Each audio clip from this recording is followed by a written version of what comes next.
Welcome, all dreamers. So, one thing I've said a billion times, and I'll say it a billion times more, is we are all dreamers and we are all storytellers. And the stories we tell ourselves shape everything. Our stories can limit us or liberate us. And one of the ways we access our most powerful stories is through our dreams. And we're always dreaming. But our nighttime dreams are a pretty powerful place that some of the most epic stories come through. I often say regarding nightmares, a nightmare is an unfinished dream. If we don't like the way it ends, we have directorial input. We can reimagine, reauthor, recreate it. And in so doing, we can shift not only the story in our minds, but the neural pathways in our brains and the reality that we are living into in our 3D world. What we focus on, what we feel, what we believe, it is done unto us. We draw those things in via the law of attraction, the law of resonance, so many laws. And right now, we're living in a moment that is asking, begging for a new story, a deeper story, a wiser story, perhaps even an epic story for our time. So, you may know I wrote a book called A Crisis is a Terrible Thing to Waste: The Art of Transforming the Tragic into Magic. And so, one thing about me is I don't like to waste a crisis. And wow, have we got a doozy of a crisis unfolding right now in so many places. We are at war with Iran. There is so many things that are happening in Venezuela and all over the world and in our own country here in America, in Minneapolis with ICE. So the question becomes, what story are we choosing to tell in the midst of it? So this is why I had to bring on my dear friend, Leah Lamb. If you're watching this, you can see her beautiful face. She's in Hawaii and she's joining me live so she can help me and all of us answer the question, how do we create a story, the right story, the best story of our time? Here's a little bit about Leah. She's a visionary storyteller, a guide, and a bridge builder between worlds. She's the creator of the School for Sacred Storytelling. And she's just recorded and released a powerful new audio program with Sounds True called Sacred Storytelling. She lives in Hawaii, as I mentioned, and she's currently leading co-leading, I will say, a global movement with Indigenous elders through the Whale Dreaming Council, born from her own epic dream, which she entitles The Whale Dreamer, which is soon to be a book and many other things. So, Leah Lamb, welcome to the Dreamifesting Substack. So happy to be with you. So delighted to be with you, and hello. I'm seeing Mama Jules and Lee and Casey. Welcome to the conversation. I know Yay. for this to be as interactive as possible, so pop in your questions. Kelly, you used the word that's one of my favorite words to play with, which is crisis. And we're in a crisis. Yeah. And I grew up thinking, crisis, bad word. And Yeah. when we get to reclaim, when we understand that, all of the ancient religions agreed the world was sung, spoken, and chanted into existence. And so we're given in that one single line of teaching one of the key foundational principles to the operating manual for how our world works. And our world, abracadabra, it's one of the oldest words on our planet, right? I create as I speak. That's what it means. It's from ancient Aromatic mysticism. And so when we really want to understand what's happening, it's like we understand the word of coding in computers is 010101. Well, Mm. the world of coding in the material realm is through words and language, and we are the creators. And so this word crisis, I say all that to get to the word crisis. When we look at the etymology, the origin of that word, it actually means a decision. It actually means a fork in the road. So when we get to a crisis, it's not a sky is falling moment. It means you're going to make a choice. And so we're at that point. And I love what you just said about a nightmare is an incomplete dream or an unfinished dream where we get to come back in, because I don't know about you, but the images that have been thrown in my direction from the Hollywood vision of a story, or I would even dare to say narrative, and a story is very different from a narrative. A narrative says, look this way and go this way, is like it's apocalyptic. But look at this. Mhm. Michael Meade gives us back the word apocalypse. What does Mm. apocalypse actually mean? It's ancient Greek. It's a parting of the veils. It's seeing what's really there.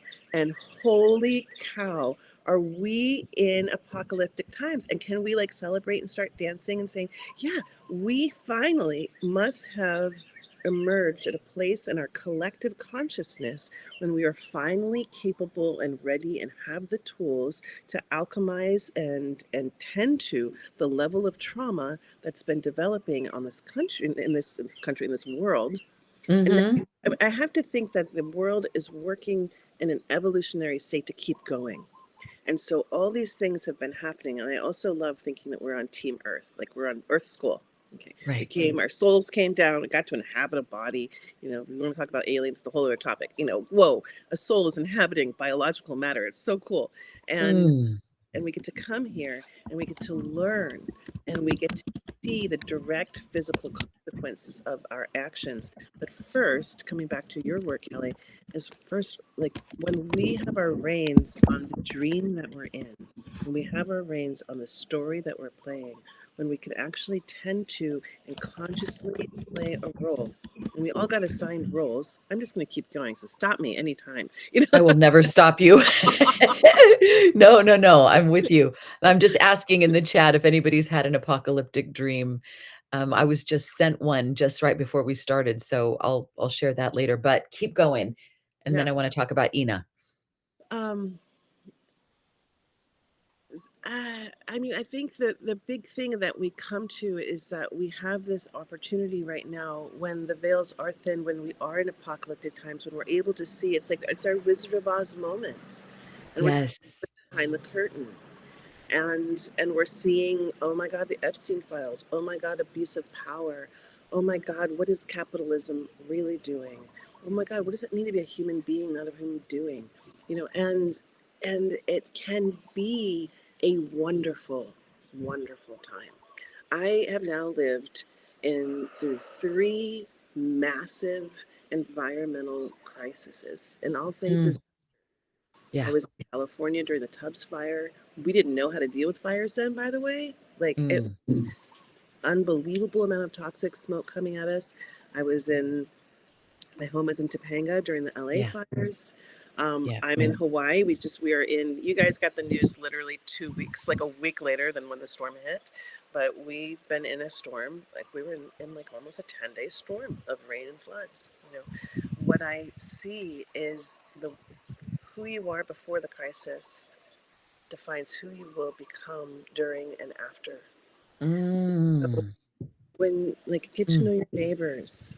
What role are you playing? Are you playing the role of a good neighbor? Because when you're playing the role of a great neighbor, when you yeah, need a neighbor, which is during a crisis, they'll yeah. be there for you. And so I feel really grateful to be in Hawaii right now during the storm because the um, the way of aloha is very real here. This concept of Mm, ohana, that everyone is your family, it's real here. And so mm, it can be a beautiful place to go through a crisis. And I don't want to sugarcoat because there's been so much loss and so much devastation. And it's been one thing after another, right.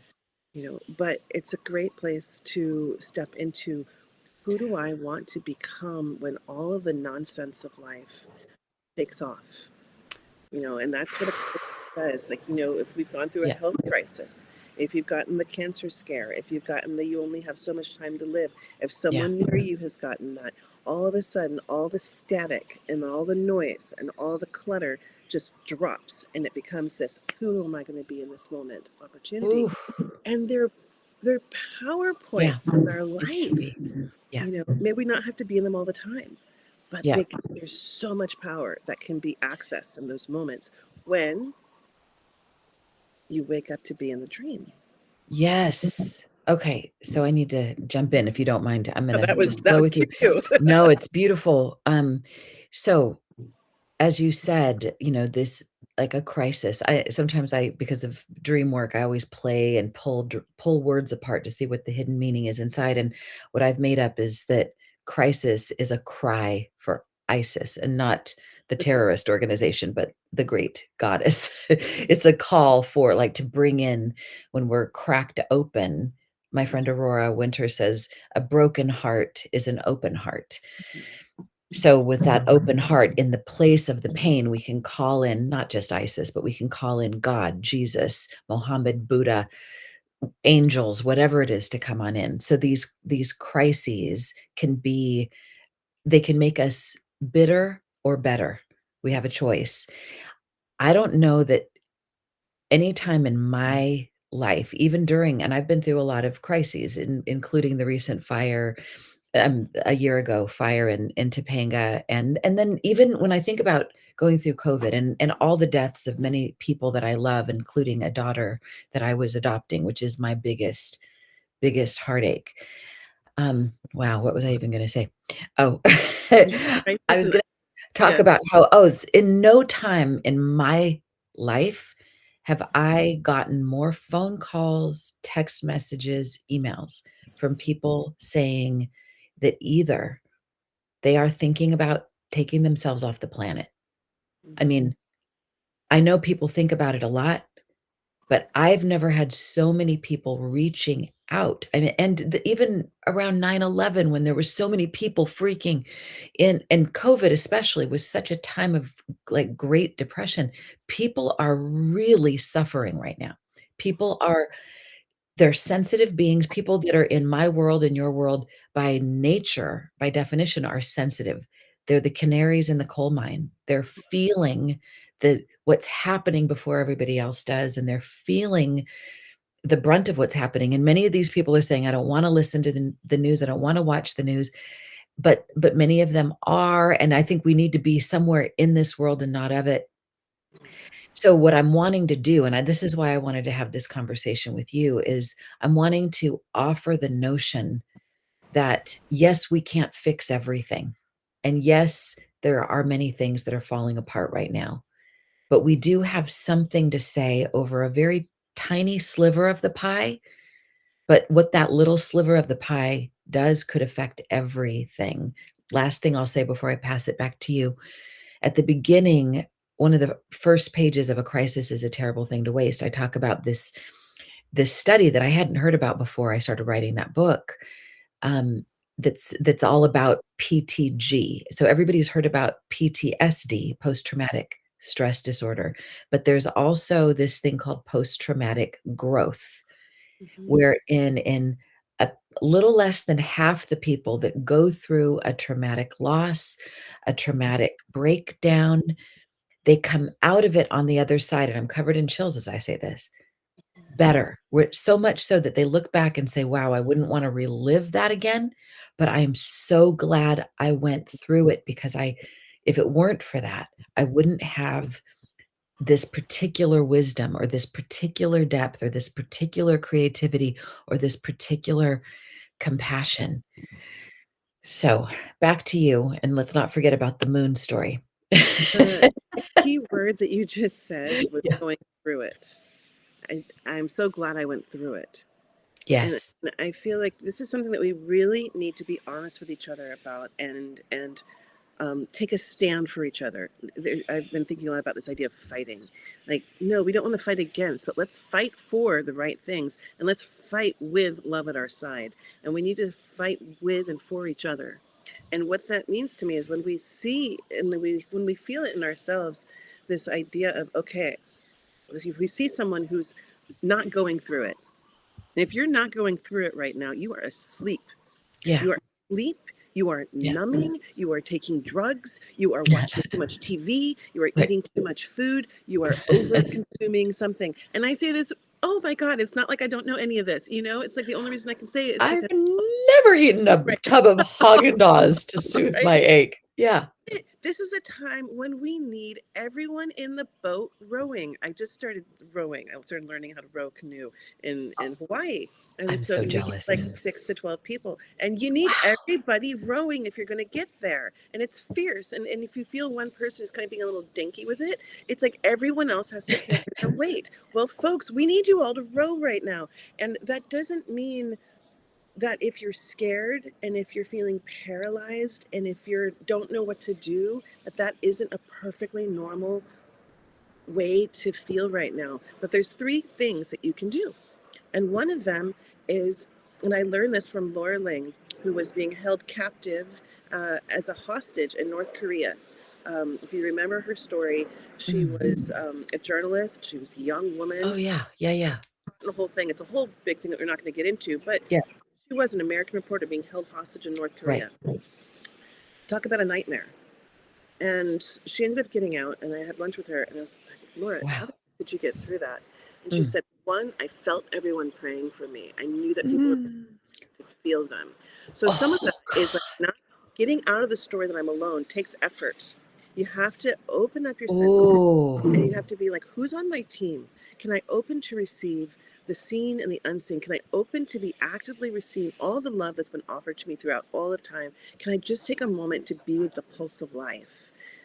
That's Mm. one thing. So getting out of your head. Mm. Um, the other thing that she said, which is something that we can easily practice, is gratitude. She said, I learned how to be grateful for everything in the moment. I couldn't be grateful for what I had before. I had to be grateful for what's happening right now.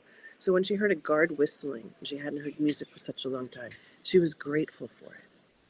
And that takes such discipline, right? Because it can send you off into, I wish I had music. No, she was like, I'm grateful for this. So gratitude. The other trick that I have, and I'm going to call it a trick because it feels like it sometimes, where when I get into the lowest, growliest, I'm everything sucks moment, not that I ever experienced that, but when that starts happening, service. Find Yes. someone that needs something and Uh, offer something. And this isn't about convenience. This isn't about I have something, a gift that I want to get. No, it's like find a need and meet it. And I've seen more portals to incredible, magical things happening in life when that just simple leaning in to be present for someone else's need in that moment. And so that's the other thing. And the other thing is that I would offer up the sacred storytelling goggles. And I love these goggles. I need to make up a pair so I can actually put them on. yes, you do. And your sacred storytelling goggles helped clarify your vision and your focus about what you want to Mm. allow into the real estate of your consciousness. What do you want growing in the gardens there, right? And so Yes. I like to have as many sacred storytellers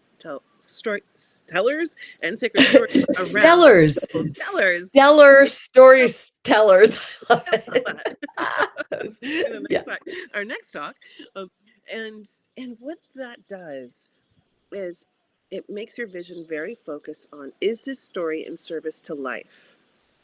Is this story bringing us together? Is this Mm. story giving me tools and techniques or practices to survive these times? Not just survive, thrive these times. Do I know where this story is from? Can I put it into a place? Do I know where the storyteller is in service to?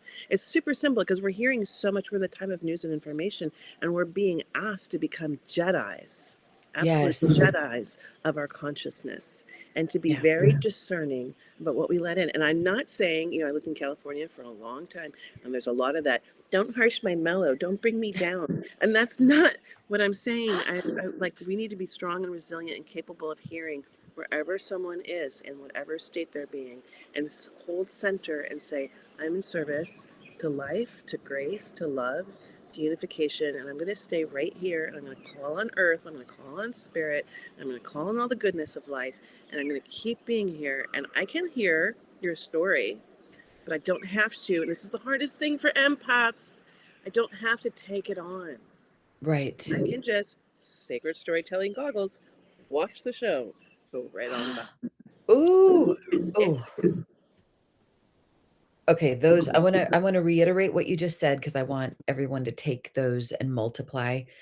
And, so number 1, know that there are people praying for you right now, and you can lean on that. And I wanna even invite people, and you might wanna close your eyes for a moment unless you're driving, don't do that, but this is something that I like to imagine. So with your eyes closed, imagine that there is this sacred treasure trove of blessings that are the accumulation of all the prayers that people have sent to you and a receptacle of all the good karma that you have accrued over many lifetimes.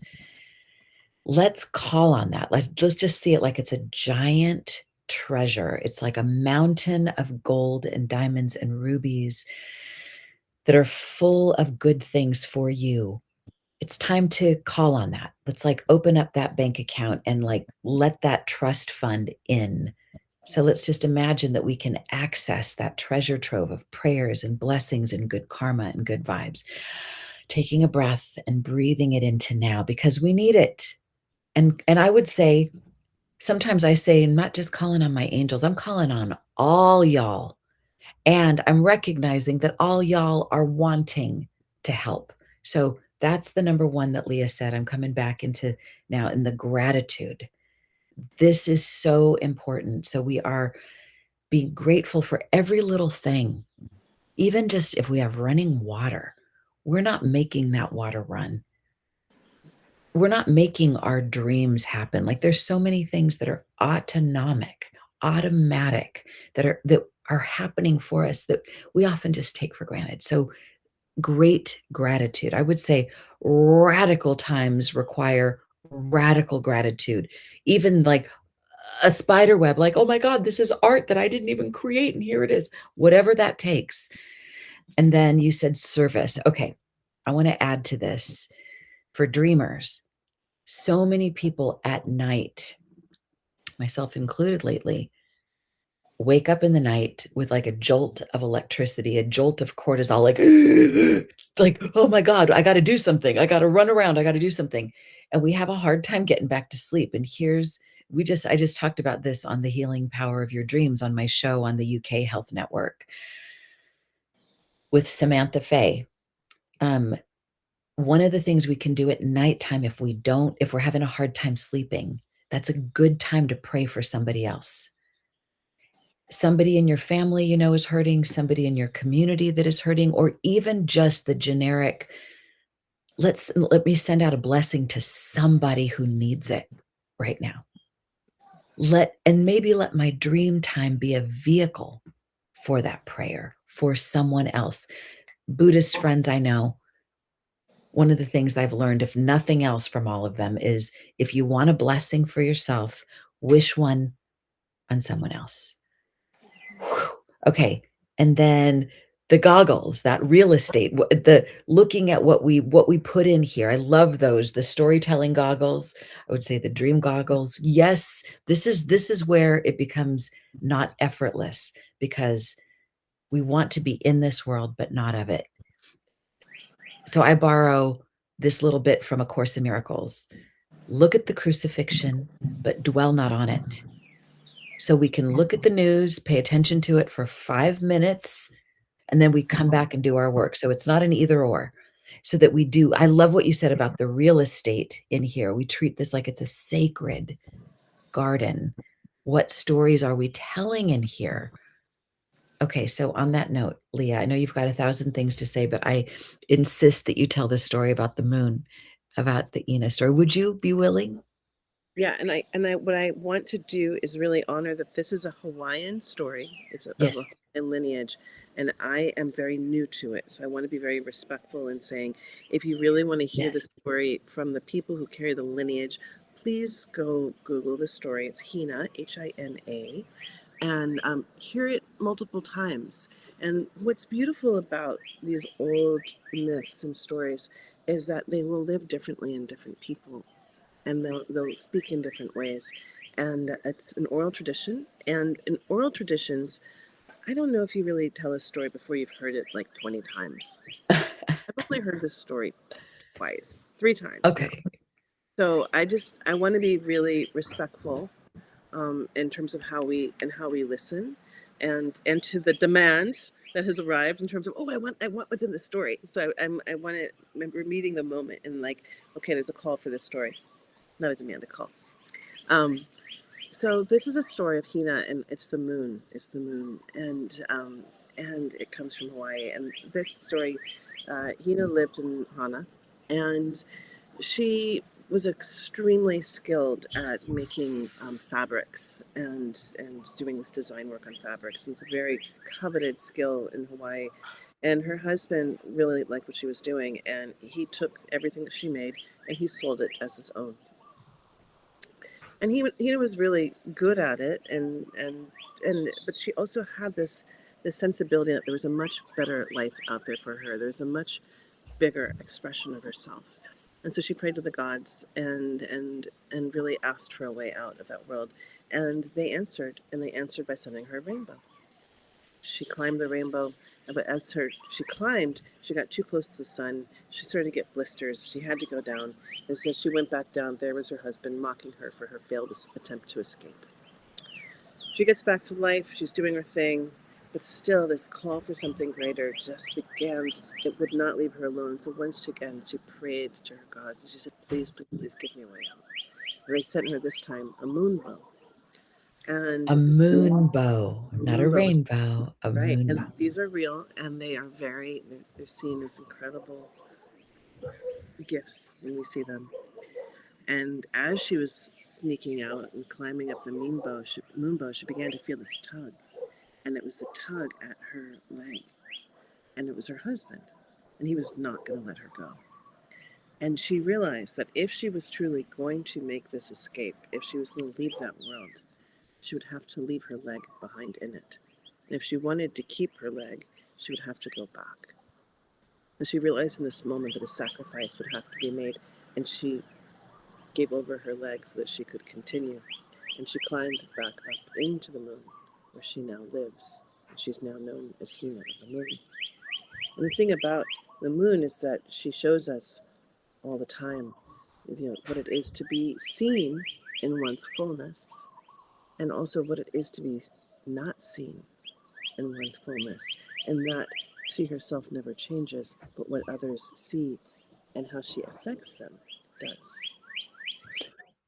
Oh, I love that story, Leah, and one of the things that I'm getting from it as well is,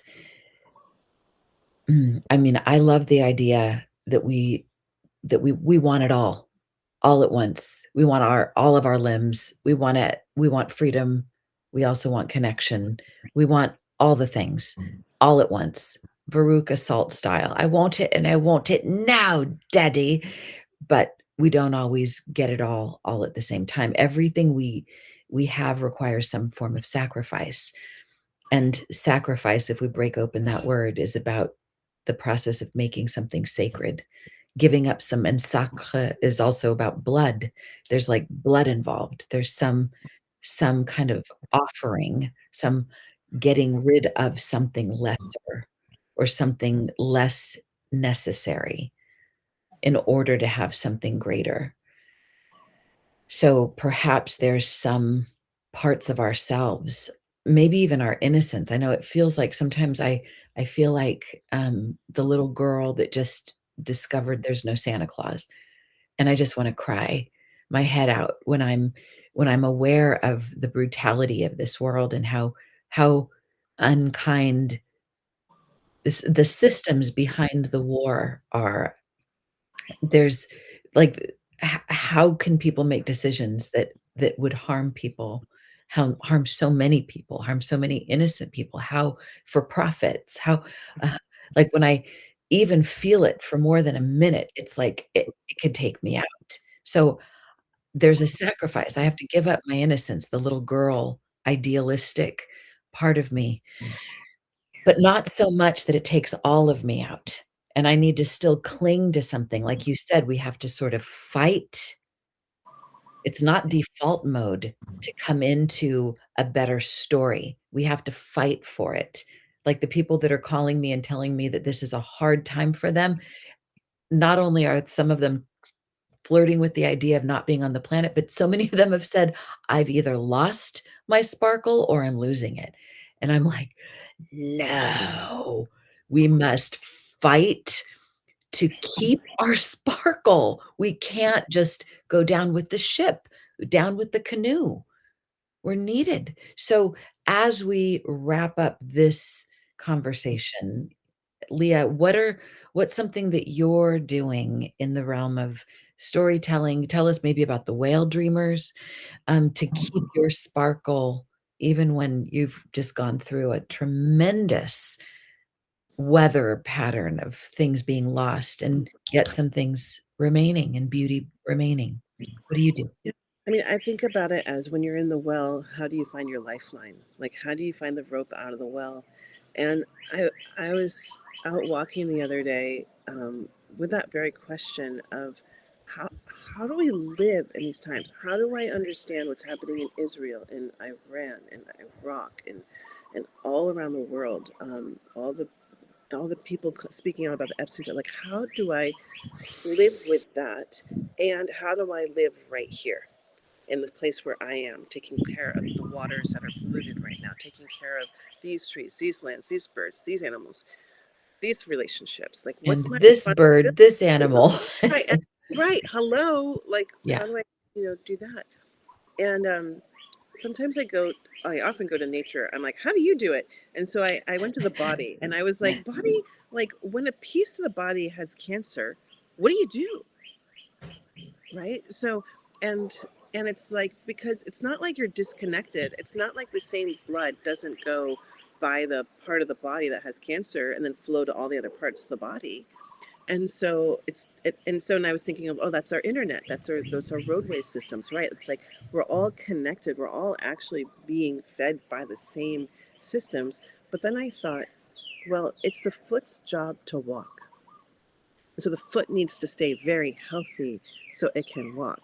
It's the hand's job to feed, to nourish, to touch. And so it's the hand's job to keep the circulation, to keep going, to keep doing what it does and does it well. And so it's like it's the responsibility, I'm guessing, of all the other parts of the body to be as strong and as healthy as they can possibly be, so that they can tend to the needs of that other part in the body that is in dis-ease. And so when we look at what's happening in the world and we understand that our bodies are exactly the same, it's such a trip. 70% water in the ocean, 70% water in the body. Yeah. We are the same amount of mineral and water content. So we are these mini versions of earth. And so we can go to our body and ask for the wisdom of the moment of how do we meet. That was the answer that came through me in that moment. Strengthen every part of you that can be strengthened, so that the Mm, parts that are not in alignment can also feel that blood flow. And I think that for those of us who mm. are empaths, we're like, how can I be happy when there's so much grief, when there's so much terror, when there's so much war? And I want to say, it's your job to not be happy, but to be joyful. It's your Ooh, job to ooh. bring more beauty, to bring more love, to bring more of that. Because if Mm, you aren't generating that energy in the world, and by mm. the way, when you're in the middle of it all, it's pretty hard. It can be hard to generate that energy, to believe that it's possible. Ooh, That means ooh, that, and also it can be more powerful in those places. Love gets ooh. louder. Love can be more visible, just as the opposite can be more visible. So, so it's like, so I keep thinking of this as Mm, storytellers. We are transmitters of energy. That's one mm. of the things that we're doing constantly. We're generating energy and we're sharing it with the world. And so look at Hamnet. What, if you I guys still have not haven't seen it. seen I know. It's on my list. I promise. I can't wait. Okay, we'll come back. Let's I discuss am Hamnet. like We'll do slowly. this again. Okay, I'm putting Chloe, the director, on my, like, people I want to sit next to and hang out with for a while. Like, when you put your like dream table together, um, she's a Wow. healer. She's a healer who is using Oh, her gifts through storytelling. And what Hemnet does is it takes us down to the bowels of grief, ooh. Oh, and wow. and yeah, and it takes us all the way there. And the lead actress, whose name is leaving me right now, and I'm so sorry. Oh my God, I see your Mhm. face, I see your name. Um, it was so exquisite in it. But what Chloe knew as a director and as a storyteller, that in order to bring people to be able to feel the Jessie grief, Buckley. Jessie Buckley, thank you. That in order for the actors, the set, to be able to handle that much grief, that they also had to be able to have that much joy. And so on her set was an alchemical process where she every What? day they gave them a way to alchemize the joy, to be in joy, to dance, to celebrate after every What? super heavy I grief. did not know any of this. It's an amazing thing that that Oh, I am everybody so should be happy to hear studying this. right now in terms of I how that. need to know. I need. Oh, So, but why I say that is what that movie does is that it brings us, because the actors could go so purely to that place of the worst kind of grief that's possible, which is the loss of a child, right? And Jessie Buckley was able to go all the way in, and the set and the story was able to hold all that grief. What does grief do? Mm, It's an expression of love, mm. right? So grief, when truly expressed, it amplifies love.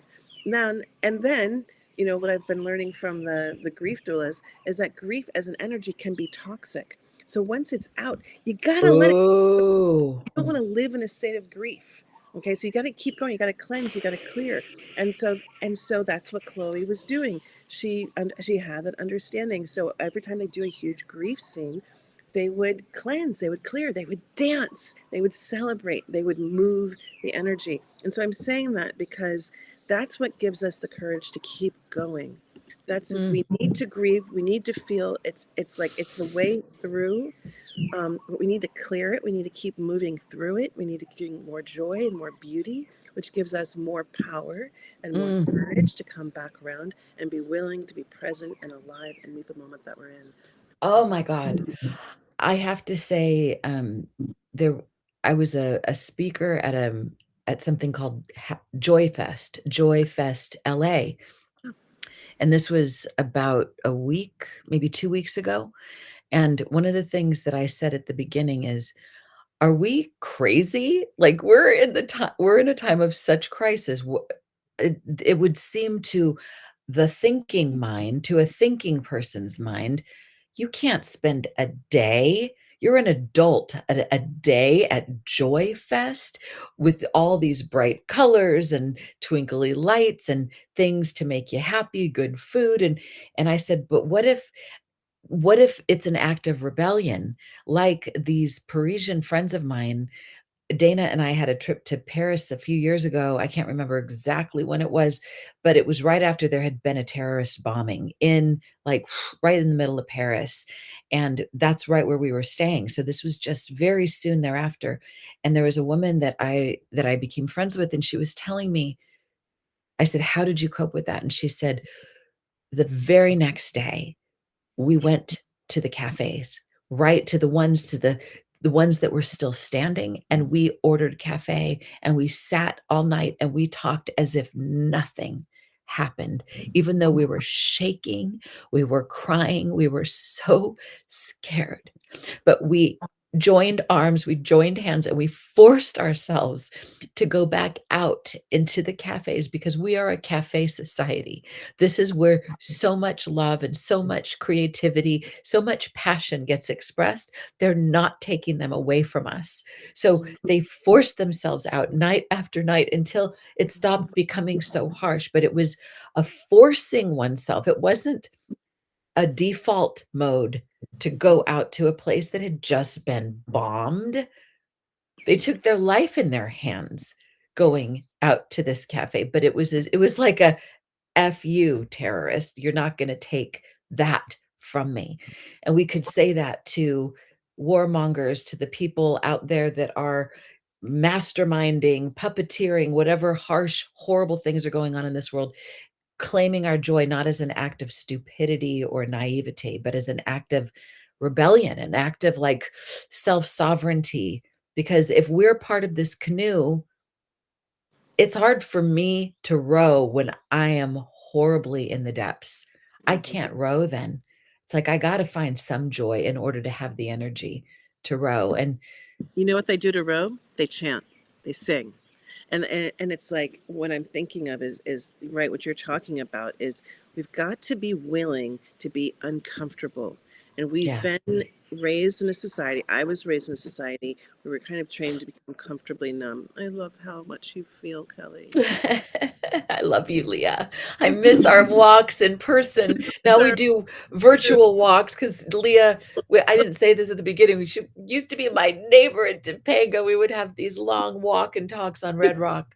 And so we get to find other ways to do it. So keep going. Yeah. Um, we can't do it alone, and I think that that thing of where we've been given these things that pretend to look like they create connection, and they don't. And so we need to go out to the cafes. We need to make ourselves get uncomfortable. We need to go out Yeah. for walks and see our neighbors. That's how I got through COVID. I go for Mhm. walks 3 times a day. I met all my neighbors because we were all out, and I felt really connected. Yeah. And I remember a friend of mine, she said, "Why are you so happy?" And I was like, "I don't know." She's like, "What are you doing?" And I was like, "Oh, I'm going for walks." She's like, "Oh, you're seeing people every day." And I'm like, "Yeah, I'm leaving my house every day. I'm going for walks, and I see people, and we need that." And Whew. so what you're saying is right. When we get into those moments, some of the best, most profound art has been made out of the most worst things happening. Where does Yeah. jazz come from?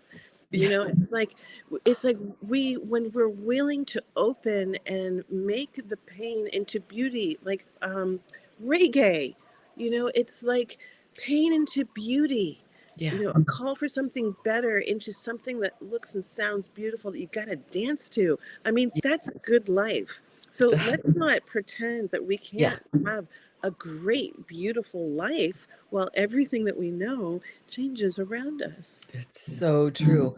And And I think this is where dreams come in, because when you remember when you're talking about dreams and you're talking about your dreaming mind, there's suddenly permission to go beyond the logical, the obvious, the 3D, the dense.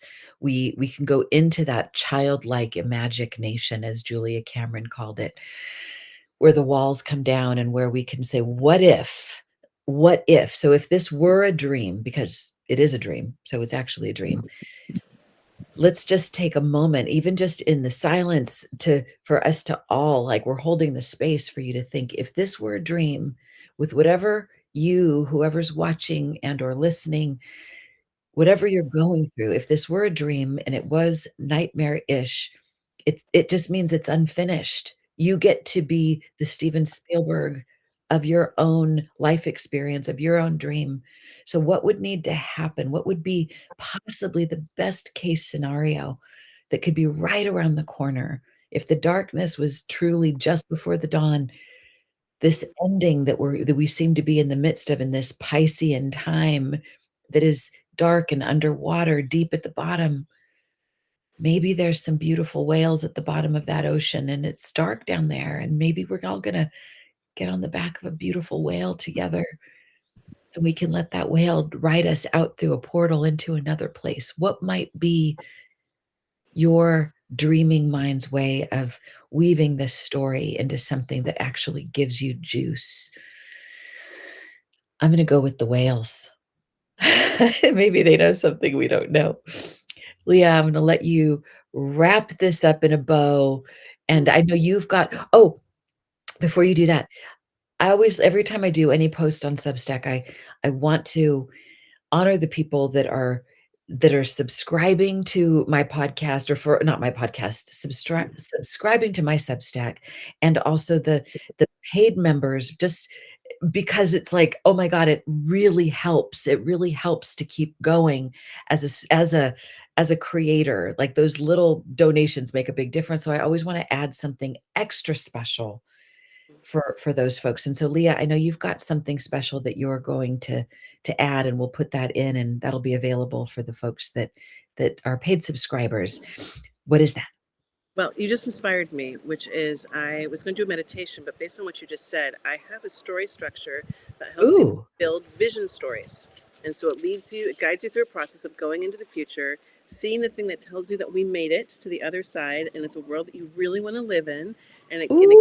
that come back, and it helps you connect with the collective genius so that you can see the path there reveals to you. You speak it out loud, and it becomes something that we can actually be in together. So I will Oh, offer that's great. both the written form and the meditation, like a spoken form for how to do that. Okay, that's wonderful. And I'm gonna add to it my Ogle worksheet, which is the form that I use in my book, A Crisis is a Terrible Thing to Waste. And it's just a way of being able to kind of quickly alchemize. O for what's the offensive thing? The G, what's good about it? The L for the looking glass, looking at yourself, and then the E for elevate. What will be your elevated action? So I'll add that to the pod. Okay, and Super cool, just because I Kelly and I have gone on many walks through that gorgeous. Alchemy walks. And I would come to her with my me, me, me, me, me, me, me, and she was like, let's ogle it. And that process is so powerful, and it will instantly take you from here to there. And I love it.